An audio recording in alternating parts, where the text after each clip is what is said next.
Good morning, everyone. Hope all of you and your families are in good health and safe.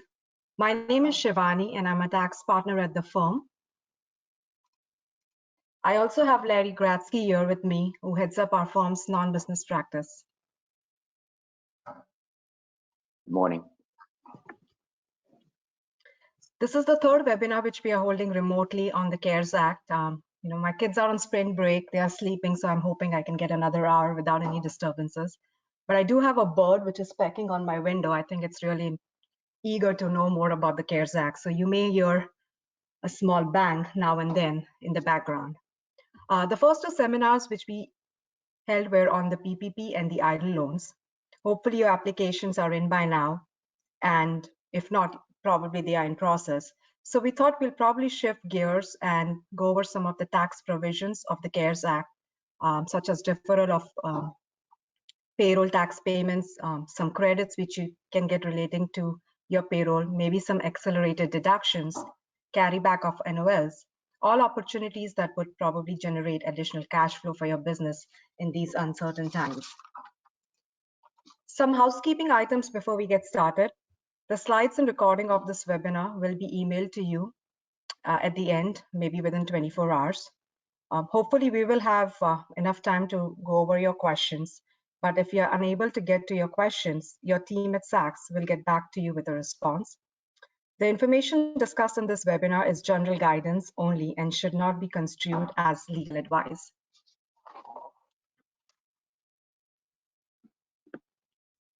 As I mentioned before, the first two webinars we had were on PPP and idle loans. If some of you are still looking for additional information, you can go to our website. A recording of the presentation is on the website, along with some side-by-side comparison on both the loans. We've also tried to address some of the FAQs which we have received so far.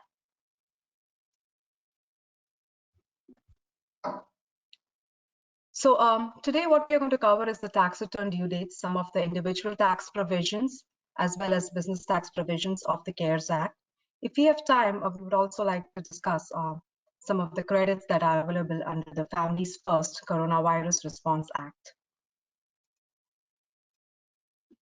One thing which we would like everybody to focus on is there is legislation out in New York, New Jersey, Massachusetts, and Ohio, which is in proposing state right now, which will require insurance companies to pay business interruption claims related to COVID-19. So if this legislation gets passed, businesses could probably file claims and get money for any of the income lost.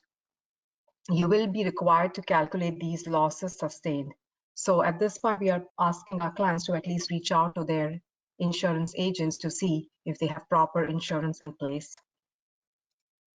We can probably help you to accumulate the documentation, which will calculate the potential loss and maybe work with the insurance companies and your legal counsel on the loss calculation. So I'm going to start off with the tax return due dates. As most of you have heard that most IRS and most of the states have extended the deadlines. These are changing by the minute, so we will keep you posted on the most updated information through our email blast. But as of today, IRS has extended all the returns and payment due dates for most of the returns that are due between April 1, 2020 and July 15, 2020. So your 2019 tax return will be due July 15, 2020. Your first and second quarter estimate will now also be due on July 15, 2020. The gift tax returns have also been extended through July 15, 2020. New York actually followed the IRS's original extension due date. So their tax returns are due by July 15, 2020. The first quarter is due by July 15, 2020, and the second quarter, as of now, is due June 15, 2020. So that may change based on what IRS just updated their website on.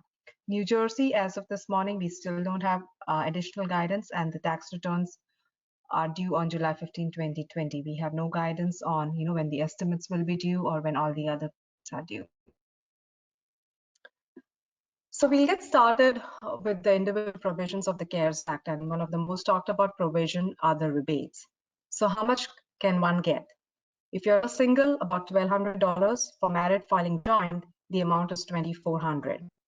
For a qualifying child who is basically the taxpayer's child, a stepchild, an adopted child, a sibling under the age of 17, who's a US resident, and who lives more than 50% of the time with the taxpayer, and who doesn't provide more than 50% of their own support, you can probably get additional $500 per child. There are some taxpayers who will not qualify for this rebate, namely non-resident aliens, a state or a trust, individual who has another taxpayer's dependent, and individuals who do not have social security numbers. The rebate also has some phase-out thresholds. So if you're a single and once your adjusted gross income reaches $99,000, you will not be eligible for this rebate. For head of household, the threshold is $135,000, and for a joint return, it's $198,000. Once the credit for an eligible individual phases out, the $500 credit for a qualifying child phases out with another $10,000 in AGI over these thresholds. So we'll just go over some few examples now, which will just clarify what I said a little bit more. So let's assume that A and B are two individuals. They file a joint return and they have two qualifying children. In the first example, A and B's AGI is $150,000 or less. So they will be entitled for this advance payment of $2,400 for their joint return, an additional $500 times 2, that's $1,000 for each of the child. So their total advance payment would be around $3,400. If their AGI is $218,000, their advance payment is completely phased out. So what happens if they are in between those two thresholds, let's say at $205,000? Their $2,400 advance payment is fully phased out, but their dependent rebate will be reduced by $350. So how is IRS going to calculate these rebates? If you have filed your 2019 tax return, they are going to look at the AGI of the 19 tax return. If you have not filed that tax return, they are going to go back and look at 2018. If either of these returns have not been filed, then they look at your Social Security statement for 2019 and make a determination on how much rebate you are eligible to receive. Now, just keep in mind that these are advance credits against your 2020 tax return. So these will be recalculated once you file your 2020 tax return. So if your AGI is lower in 2020 than 2019 or 2018, you will be eligible to get the difference or additional cash. But it is our understanding that if your AGI is higher, you do not have to repay the money back. The rebates will be deposited in the bank electronically. IRS has this information based on a prior return which you filed in 18 or 19, either for direct debit or direct credit. If you did not provide this information to the IRS is right now developing a web-based portal whereby you can go in and put in your banking information online. So instead of getting a check in the mail, you could probably expedite the process and get this direct deposit into your bank account. Shivani, it appears that Congress may have left out a group, the dependents that are age 17 and older. There's some rumors that they may try to cover that in the next round. I'm not sure if it was purposeful or not.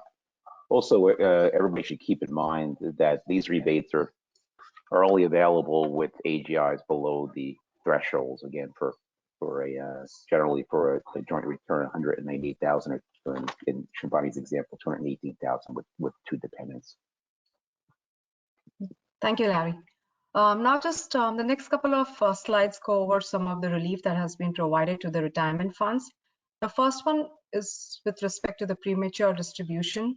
So if an individual who has not reached the age of 59 and a half takes a withdrawal from the IRAs or qualified plans, they are subject to additional 10% penalty on the taxable amount unless certain exceptions are met. Now with the CARES Act, the penalty on the first $100,000 of coronavirus-related distribution has been waived. So if you take $100,000 out of your plans, you would not be subject to this 10% additional penalty. The distributions that qualify for this have to be made between January 1, 2020 and December 31st, 2020. And they have to be made to a qualified individual. We'll just go over the definition of what a qualified individual means. So a qualified individual is somebody who is diagnosed with the COVID-19 virus or whose spouse or dependent are diagnosed with the virus or disease.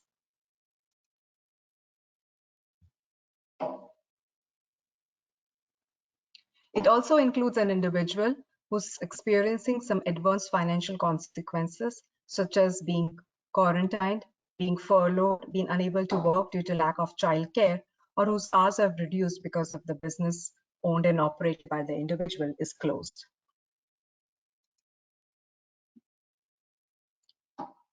The individual would need to make a self-certification to the firm administrator stating that they meet one of the 3 requirements that we just discussed above, and that's why they are not subject to the 10% penalty. In addition, generally, the plan administrator is required to withhold 20% withholdings, general withholdings on these distributions, but they will not apply because these distributions relate to coronavirus.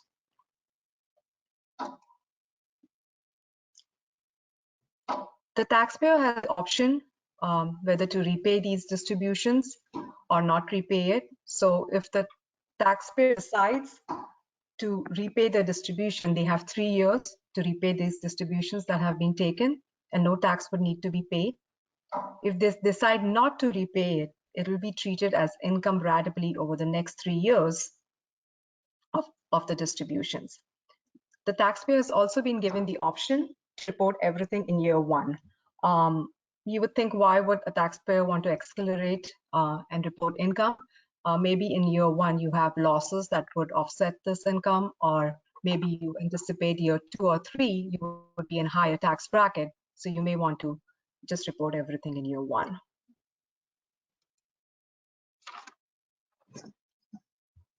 There has been some lax even on the amount that the employee can borrow from these retirement plans.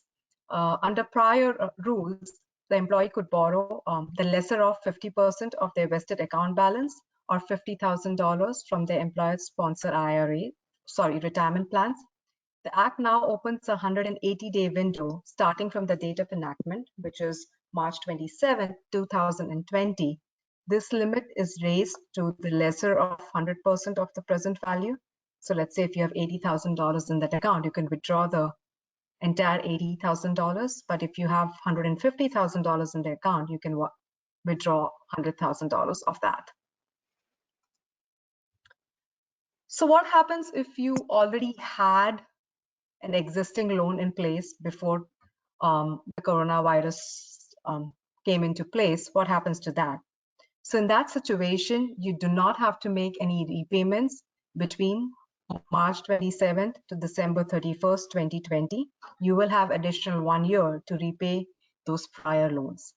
There's no requirement that the prior loans have to be related to your coronavirus.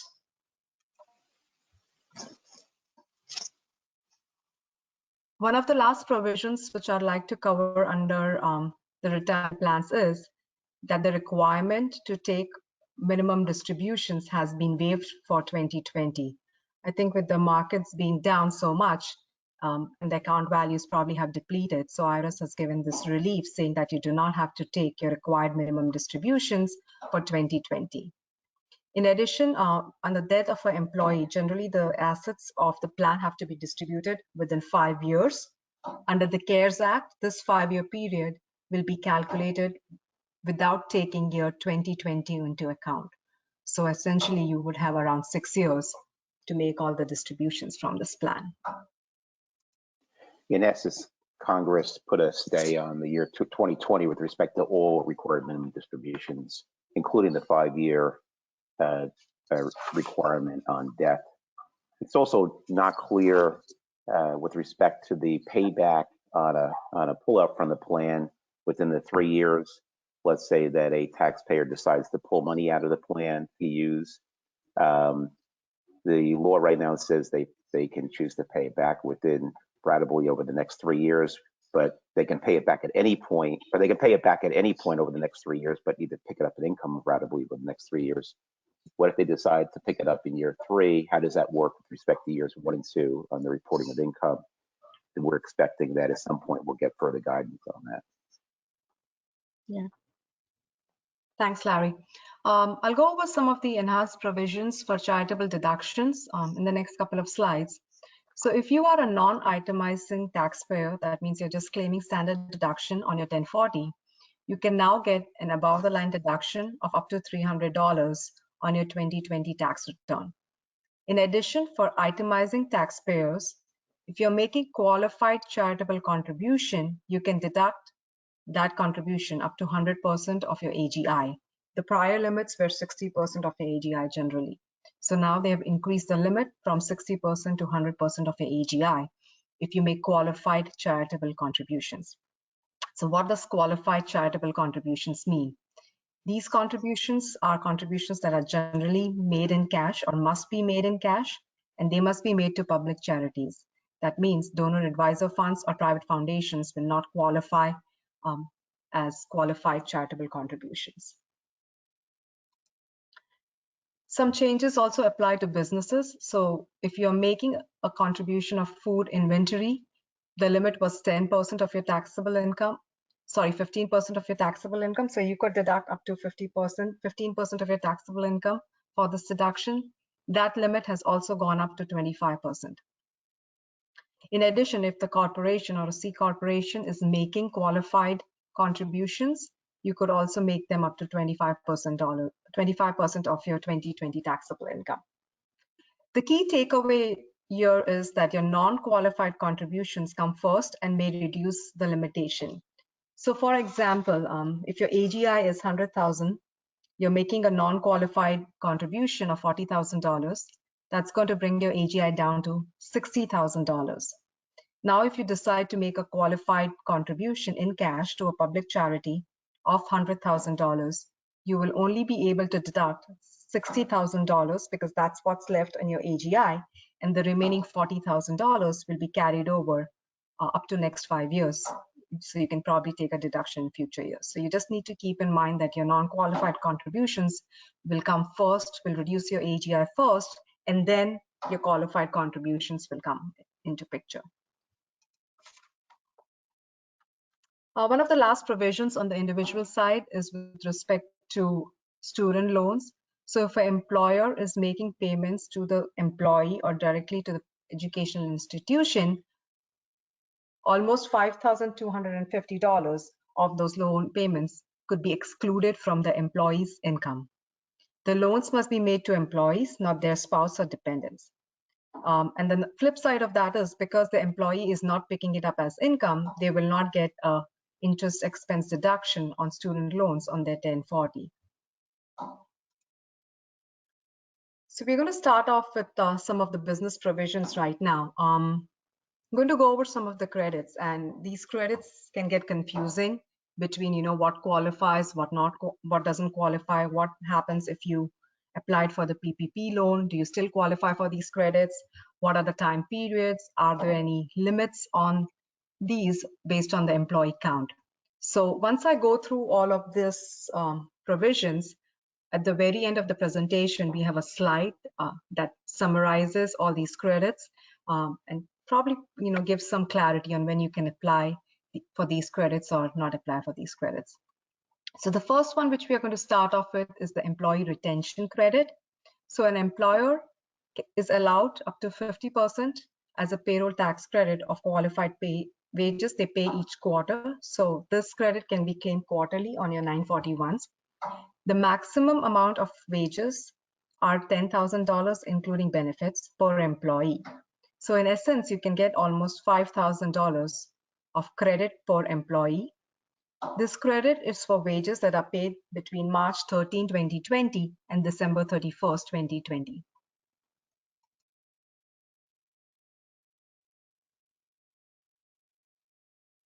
So how can you claim this credit? Employers can claim this credit right away on their 941s. So you can reduce the deposits of your payroll taxes and claim this credit. And let's say if your deposits are not sufficient or the withholdings which you have done for your employees are not sufficient for this credit, you can also file an additional form with the IRS, Form 7200, Advance Payment of Employer Credits Due to Coronavirus 19. That's a new form that just came out about a week ago, and get the additional money back. So just to give you an example, to make it a little bit more clear, let's assume that ABC company has 2 employees. So the maximum qualifying wages will be $20,000, which is $10,000 per employee times 2. Your entitled credit is 50% of that. Like we said, $5,000 per employee. So your entitled credit is $10,000. You have other withholdings which you have done from the employee of about $8,000. So you as an employer can keep the $8,000 of withholding, which you have done from the employee. Then you have to file Form 7200 to claim the remaining $2,000 of credit.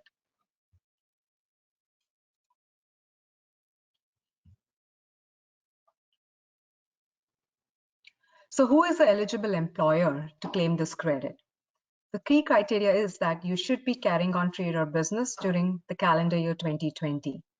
In addition to that, you have to meet one of the 2 criteria, which is basically your operations should have fully or partially been suspended as a result of government order limiting commerce, travel, or group meetings, or you are experiencing a greater than 50% reduction in your quarterly receipts measured on a year-over-year basis. So these are the 2 criteria. Either one of them have to be met. And I'll go over an example just to explain how it's going to work.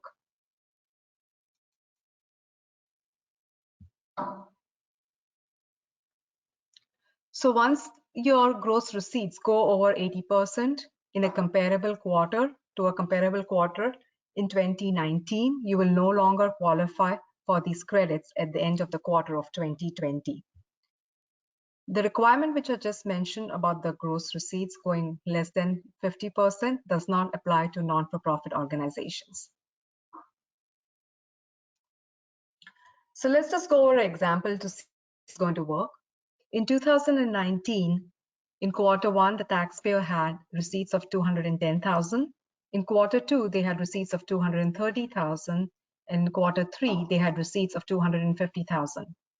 In 2020, the first quarter receipts were $100,000. The second quarter receipts was $190,000, and the third quarter receipts was $230,000. So when you take quarter over quarter comparison, quarter 1 was 48% of prior year, quarter 2 was 83%, and quarter 3 was 92%. So in this case, the employer will be entitled to the retention credit for the first quarter and the second quarter. And because in the second quarter you went over 80%, you will not qualify to take this credit in the third quarter. So what are your qualifying wages for the purpose of these calculations? If you are an employer who has 100 or less full-time employees, all your wages you pay, regardless if your employees worked or not worked, account for as qualified wages. However, if you have more than 100 full-time equivalents in 2019, credit is only allowed for wages paid to employees who did not work during the calendar quarter. So there's a distinction if you have less than 100 or less employees and if you have 100 or more employees on what's actually counted as qualified wages.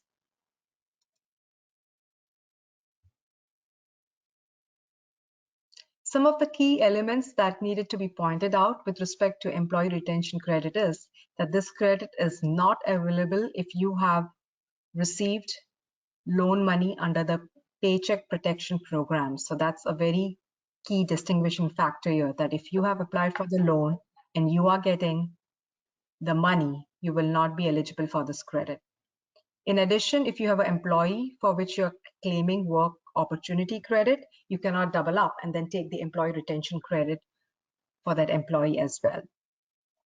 In addition, if you are paying qualified sick and family wages and you're claiming credit for those, the same qualifying wages for those credits cannot be used for your employee retention credit.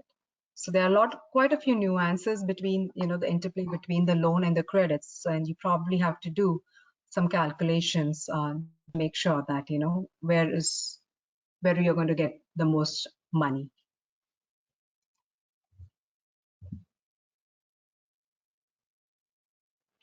The next slide goes over the delay in the payment of payroll taxes, and this doesn't have any limitation based on the number of employees. So this is probably available to everybody. There is one nuance which I'm going to point out a little bit later. But if you are an employer or a self-employed individual, you can defer 6.2% of your employer share of Social Security taxes on your employee wages. Now, the deferral period for this is March 27th, 2020 to December 31st, 2020. Most of the payroll companies were not up and running with their programs for the last quarter, so you probably had to call in and let them know that you want to defer this payment, but hopefully by the next quarter, they will be more automated. So when you're deferring these taxes, when do you have to repay these taxes or pay these taxes in? 50% of deferral amount will be required to be paid at the end of 2021, and the remaining 50% will be required to be paid at the end of 2022. So essentially, you could have almost 2.5 years before you pay in 100% of the deferred payment. So that's a significant deferral. One key component on the payroll deferral piece is that employers who have indebtedness forgiven under the Paycheck Protection Program, the PPP, will not qualify for this deferral. We are waiting for more guidance from the IRS on how the mechanics are going to work, because there is vision and commentary out there that some interpretation that employer will no longer be eligible for loan forgiveness if they defer the taxes, or maybe that, you know, once the loan is forgiven, at that point the deferral stops and the employer needs to pay the payments in.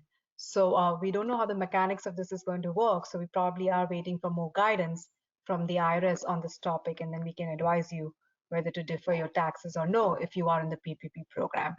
One last thing which I would like to clarify is that, you know, if you are using a designated agent or a PEO and you're asking them to defer the payments, you as the employer will be ultimately liable to make this deferral of payroll taxes. Keep in mind that the employee retention credit and the payroll tax deferral are separate programs that you can qualify for both. Obviously, if you're applying for obtaining relief under the PPP through an SBA loan, you're going to be limited on use of either of these provisions.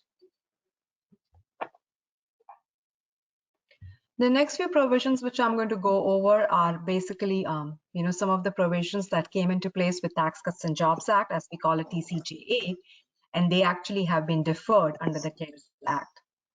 So the first few relate to NOLs. The first one being that if you had losses arising in years after December 31st, 2017, basically 2018, 19, and going forward, you were not allowed to carry back the NOLs. You could carry them forward indefinitely.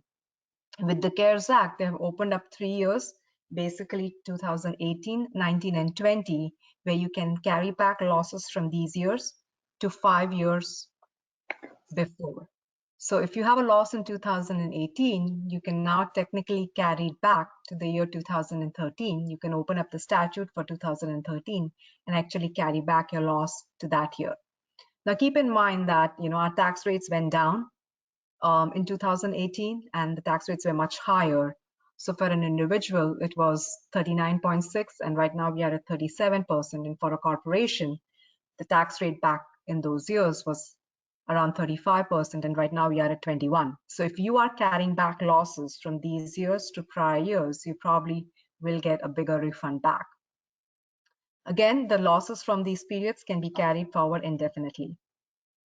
The second limitation, which was placed in by TCJA, is that you can only utilize losses up to 80% of your taxable income for years beginning after December 31st, 2017. With CARES Act, they have now allowed you to take 100% of these losses against your taxable income. So just to give you an example, under TCJA, let's say if in 2018 you had a loss, or so you had an income of 100,000 and you had a loss coming in from prior of $500,000, you could utilize only $80,000 of that loss, and you needed to pay tax on the balance $20,000. But now under the CARES Act, you could probably offset the entire $100,000 of income and pay zero tax. So you have the option of going back and amending your prior returns to claim this additional 20% limitation. These rules also apply to individuals, trusts, and states.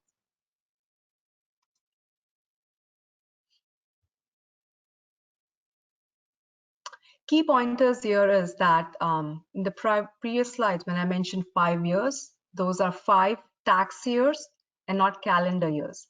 So if you had a short year, maybe you had a transaction, you had a sale, you had a short year in between, that short year is counted as 1 tax year. So essentially, you could just have 4 calendar years, but they could be 5 tax years.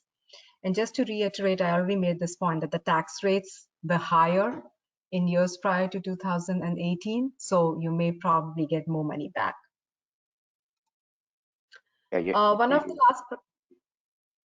Sorry, go ahead. Come on. Yeah.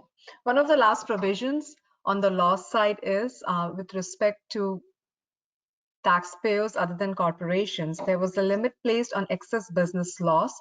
So for losses arising after December 31st, 2017 to before January 1, 2026, the maximum loss you could take, which is basically a business income less deductions, couldn't exceed $250,000 for a single, and if you were a joint taxpayer, you could take about $500,000. With the CARES Act, this limitation has been suspended. So for years 2018, 2019, and 2020, there's no limitation. So if you had $1 million of loss, you could probably go back, amend 18, or maybe if you have a loss in 2019 and if you have not filed your return, you could take the entire $1 million as a loss as opposed to the limitation which was placed under TCJA. Now, keep in mind, even though the limitation on this excess business loss has been suspended for the 3 years, you still need to have enough basis to claim the loss. The amounts still have to be at risk, and the passive activity losses will still apply. So you still have to cross these 3 hurdles before you can claim the entire $1 million as a loss.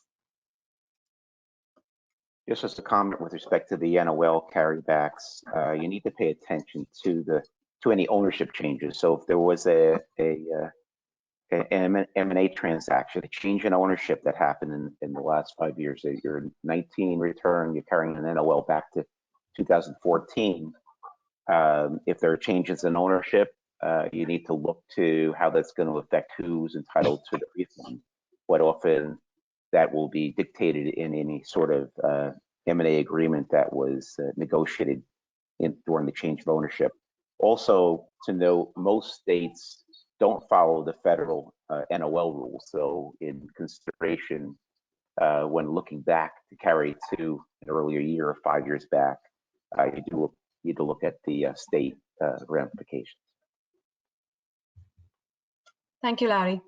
The next provision which I'm going to discuss pertains to C corporation. So everybody knows under Tax Cuts and Jobs Act, AMT was repealed for corporations.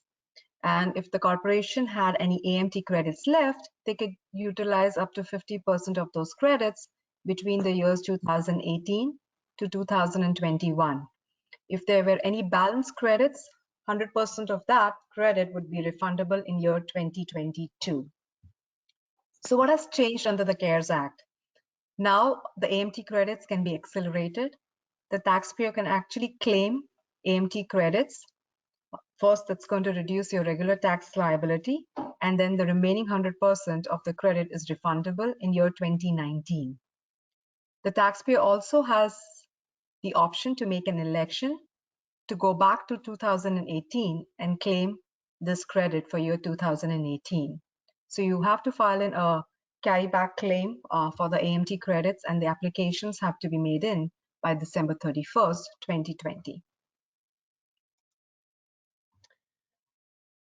The next provision is one of the most talked about provision, I think, other than QBI or Section 199A, was the 163J limitation on business interest, on how much business interest you could deduct in a particular year. So for the years beginning after December 31st, 2017, a taxpayer could deduct business interest expense only to the extent of interest income, to the extent of 30% of your ATI, which is basically your taxable income. You're going to add back interest expense, your depreciation expense, and your amortization expense to come up with your ATI, and any floor plan finance add. For the years 2019 and 2020, this does not apply to partnerships, and there are rules for partnerships, which we'll discuss in a minute. But for years 2019 and 2020, the 30% ATI limitation has gone up to 50% ATI. So now the taxpayers can deduct business interest expense to the extent of their interest income, 50% of the ATI, and floor plan financing. Another favorable provision that was in the CARES Act is that Congress probably figured out that your 2020 income is going to be lower than your 2019 income. So you have the option to elect that you are going to use your 2019 adjustable taxable income to calculate this limitation in the future. So instead of using the 2020 limitation on your 2020 return, you could use your 2019 limitation if that number is higher. So there may be situations where the taxpayer would want to elect out of this increase, saying that no, we would want to stay at 30% and not 50%. We were thinking of situations where that could happen, and probably if you had some expiring tax provisions or losses, or there are certain provisions in the BEAT where you would not want to elect for a higher number, you can opt out for this increase. But once you opt out for this increase or revocation, the election can only be revoked with IRS consent. Also, for the partnerships, this election must be made by the partnerships and can only be made for years beginning 2020. So I did mention that there are special rules for partnership. So the Congress figured that probably most of the partnership returns have already been filed for 2019 at this point. So they created a special rule for partnerships. The increase in this limitation from 30% to 50% will only apply to partnerships in the year beginning in 2020. So the earlier provisions which I discussed about years 2018 and 19 will not apply to partnerships. So because the partnerships are getting a deferral year, what happens in case of a partnership? If you have any excess business interest expense being carried over from prior years and it comes into 2020, 50% of that you can deduct right away. It will not be subject to 163J limitation. And the remaining 50% will be subject to your 163J limitation. So I'll discuss an example that will clarify this a little bit.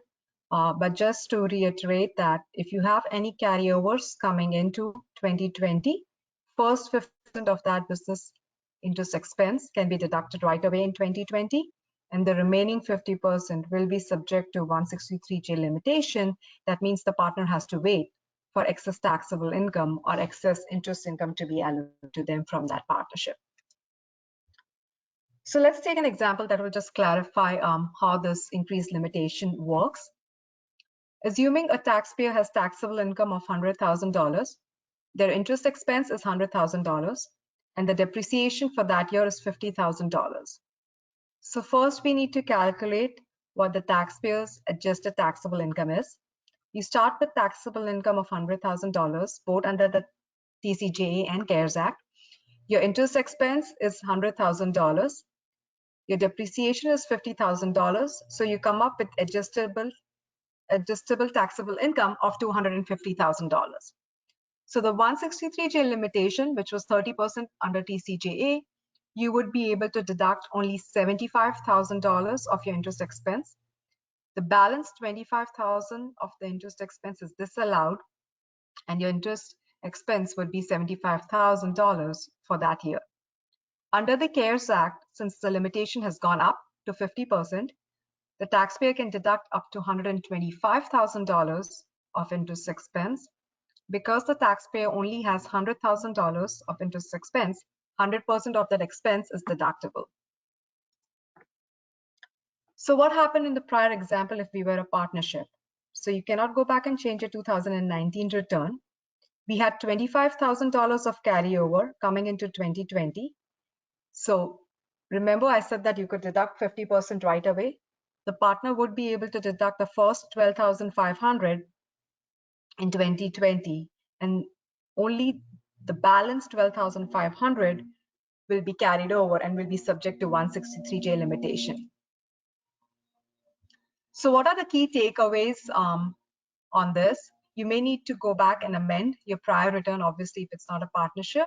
And it may also impact your 2020 estimates.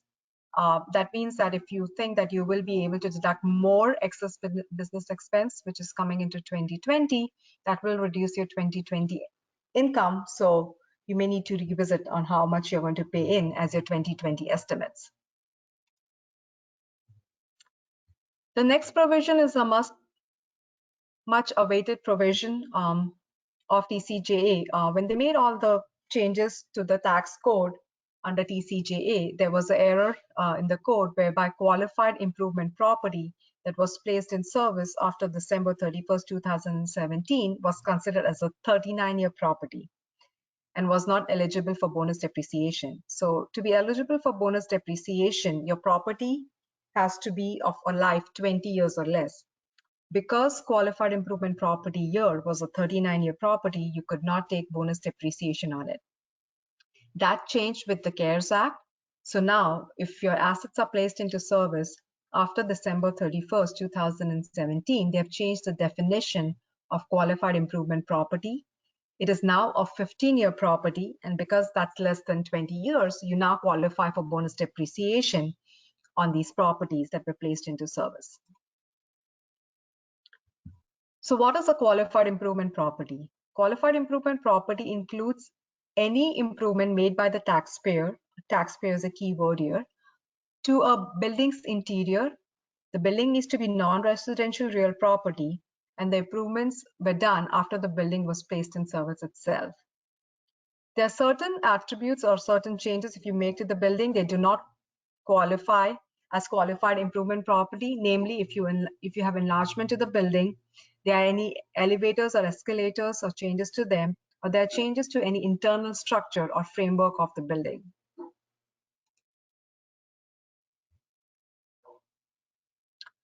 So just to give you an example how this is going to work. So let's say you had taxable income before depreciation of 100,000.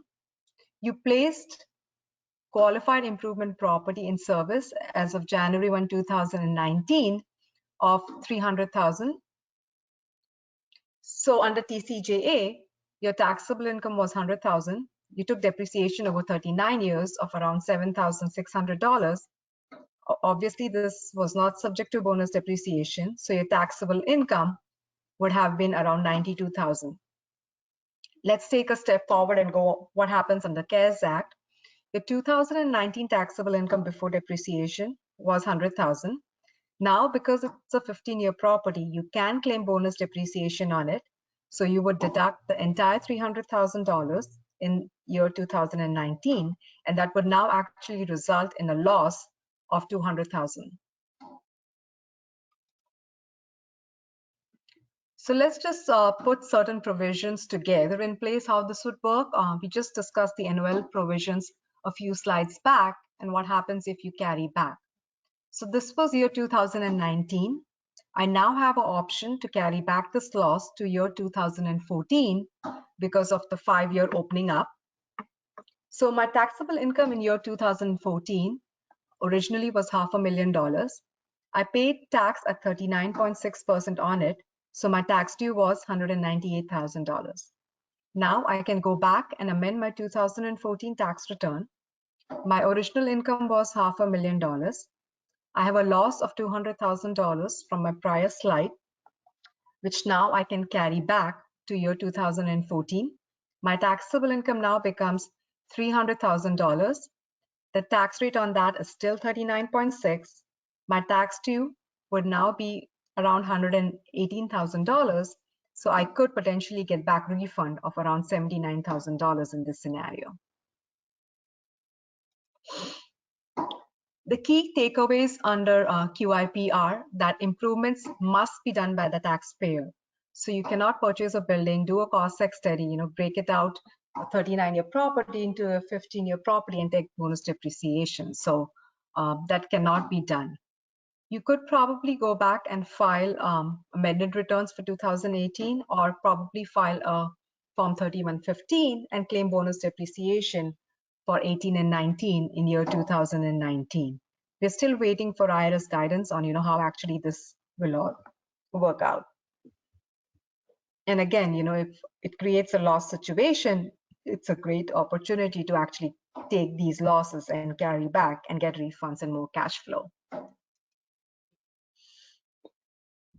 Shivani, the change that was made here under the qualified improvement property was after the 2017 Act was highly anticipated to be a technical correction, just never happened. Now they're imposing it. Just one thing to point out in considering whether to amend, let's say, the 18 return versus filing a change of accounting method in 2019 and taking all of the deductions for bonus depreciation, you should consider whether there are it's a flow-through entity, and how many tax returns is it going to affect for 2018. Let's say if it's a partnership and you've got multiple partners, whether or not you want all those 1040s need to be amended, or simply file a 3115 in 2019 and take the full deduction in that year, the 19. Yeah. The last provision which I would like to discuss under the CARES Act is that, if you do get money under the Paycheck Protection Program and it is forgiven, that money is excluded from income from your federal income tax return. So that money would not be taxable on your federal income tax return. Now we just have to see, if all the states will come back and conform to it or no, or it could be a possibility that it could be taxable at the state level. So we don't know how the states are going to react to this. I'll now jump into some of the provisions on the Families First Coronavirus Response Act, and basically going over 2 credits that are now available to employers. And these credits are for employers who have less than 500 employees. So you do have a threshold on the number of employees here. This credit can be claimed for a period from the period April 1, 2020 to December 31st, 2020. So basically for the next 3 quarters. How much money can you get, or how much credit can you get? So if certain conditions are met, which we'll discuss in a minute, condition 1, 2, and 3, you could potentially get $511 per day to a maximum of 10 days per employee. So that could be $5,110 as credits. And if conditions 4, 5, and 6 are met, you could probably get $200 per day for a maximum of 10 days. So that could be additional $2,000 per employee. How do you claim these credits? You will claim that on your payroll tax returns. As I mentioned, for the employee retention credit, it works in a similar manner. And then if you have any excess credits that completely wipe off your payroll tax liability, you can still file Form 7200 for the excess and claim that money. So what are the conditions? So condition 1, 2, and 3, where you could probably get $511 per employee are that the employee is subject to federal, state, or local quarantine or isolation order. The employee has been advised by the healthcare provider to self-quarantine due to concerns related to COVID-19. The employee is experiencing symptoms of COVID-19 and is seeking medical attention.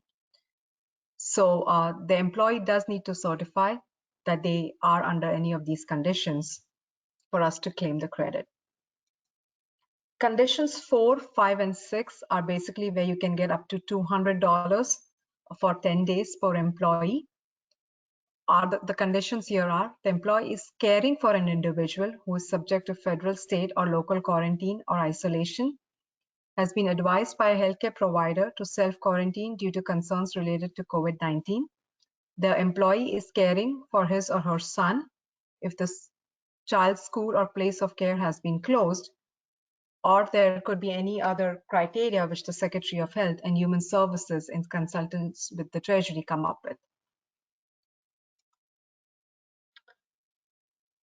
The next credit that is available is the employer credit for paid family leave. Again, this is only applicable for employers who have less than 500 employees. The time period is the same, which is April 1, 2020 to December 31st, 2020. You can claim $200 per day to a maximum of $10,000. Again, this can also be claimed on your payroll tax returns, Form 941s, or Form 7200 if there is any excess. What are the criteria that need to be met? It's basically available for when an employee cannot work or telework and instead needs to take care of their son or daughter under the age of 18 because the child's school or place of care has been closed due to public health emergency declared for COVID-19, or there's no caretaker available for the child. A few clarification on these two credits is that if you're paying any wages that are required to be paid under the Family and Leave Expansion Act or under the Emergency Sick Leave Act, they are not considered as wages for the employer's portion of Social Security tax, so you don't have to pay Social Security tax on it. These credits will be included as income on your tax return, on the taxpayers or the employer's tax return. So that's a key criteria that you have to pick these credits as income. Qualified wages will include your Medicare tax as well as your qualified health plan expenses. And then similar credits are available for self-employed individuals as well. Just wanted to show you how Form 7200 looks like. I know probably the prints may be small on this, but under Part 2, you would say that what is your total employee retention credit for the quarter? What is your sick pay credit for the quarter? And what is your family leave eligible credit for the quarter? You would add those three up. Then you would deduct what you've already deducted on your 941s and or any other credits which you have claimed in the prior quarter. And then you could, on line 8, request an advance payment from the IRS. As I said before, I was going to summarize some of these credits relating to payroll on one slide, so probably can ease out some confusion on how these interplay with different other provisions of the CARES Act. The first one is the employee retention credit. Here, you have no limitation on the number of employees, but the definition of qualified wages will change based on if you have 100 or more employees or less than 100 employees. If you are applying for the PPP, you will not be able to take benefit of this employee retention credit. The period of this credit is March 13, 2020 to December 31st, 2020. The next payroll incentive, which we talked about, was the deferral of payroll taxes. Again, this has no limitation on the number of employees, but we are still awaiting for guidance on how the interplay between the PPP and the deferral of this payroll taxes will work. So we will keep you updated as we get more guidance from the others. The period of this provision is March 27, 2020 to December 31st, 2020. The final two credits are the sick leave and the family leave. Here you do have limitation based on your number of employees, and it's only available to an employer who has less than 500 employees. PPP and the sick leave and the family leave can go together, but the wages which you are paying for the sick leave and the family leave are not counted as eligible payroll costs for the purpose of receiving loan forgiveness. The period of these two credits is from April 1, 2020 to December 31st, 2020. So I think we do have a few minutes left. We could probably take some questions at this point. Shivani, would you like me go first? I'll pick one of the questions here that we see in the queue. Sure. If we've already filed our 2019 tax return and would like to take advantage of bonus depreciation for improvement property, can we still do so? The answer is yes. The Form 3115, which is the change in accounting method, which would have to be filed, generally has to be filed on a timely return. If you file the return already, there is relief under the relevant procedures to file a 3115 within 6 months of the original filing of your tax return. So if you filed a timely, let's say, partnership return back in March 15th, you do have a 6-month period to go back and amend that return to claim the bonus depreciation on qualified improvement property. Thanks, Larry. Shwani, you want to take the next one? Yeah, let me see, but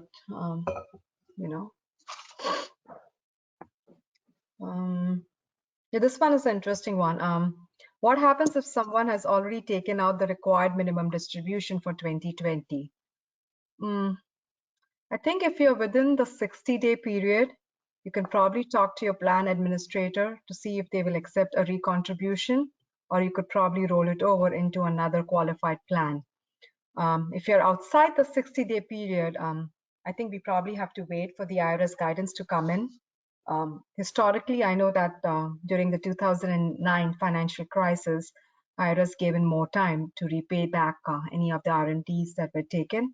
So if you are outside the 60-day period, maybe we just have to wait for IRS guidance if they're going to do this again this time.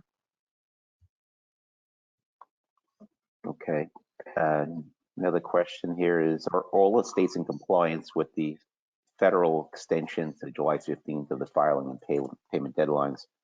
Most states are. There are some exceptions. A couple things here. One, at the federal level, there are still some forms that were not included in the extension date. For example, Form 3520, which is reporting of transactions between a U.S. taxpayer and a foreign trust. Those are not automatically extended. They just probably were missed. So we have to pay attention to extensions there. Most other returns that were due April 15th on the federal side are extended.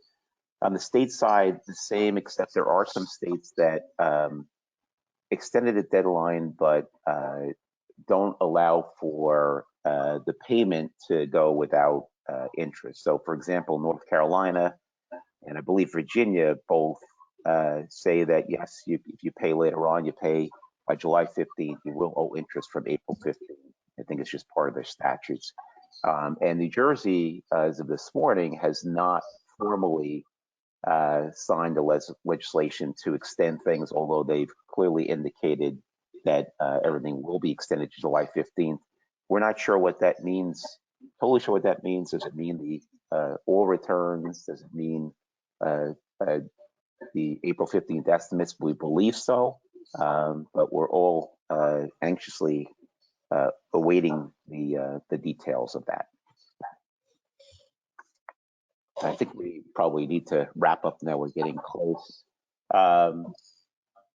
So just in summary, there's been much attention focused on over the last week to 2 weeks since the Act came out, the CARES Act came out, on the loan provisions, the PPP and the idle SBA loan initiatives, and we've had a few webinars on that with a lot of attention being paid to that because of the quote free money. But as you've heard today, the CARES Act also is providing some expansive initiatives on the tax side. We talked about individual tax rebates, greater access to retirement funds, excuse me, waiver of the required minimum distribution rules through 2020, enhanced charitable deduction limitations, employee retention credits, payroll tax deposit deferrals until 2021 and 2022, NOL carryback opportunities. That I think is a big one, especially for 2020, where we may see businesses struggling.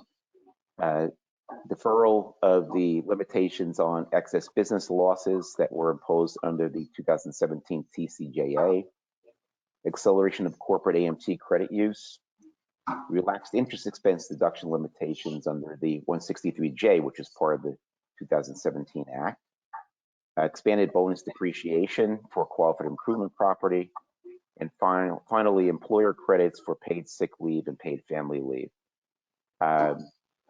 So there's a lot to digest, and I think we'll be working through this over the next several months with our clients. If there's anything, Shwani, I'll pass it back to you for any final comments. Yeah, thank you. If you have any additional questions, feel free to send us an email at covid19@sacsllp.com. The SACS team will get back to you with specific information and discussions. There's already talk of bill number 4 in Congress, which may provide additional funds because probably the PPP funds will run out soon. There's also talk or discussion about removing the limitation on the state and local tax deductions and meals and entertainment. So stay tuned for more information and more webinars from us. Until we meet next time, stay safe, take care, and thank you.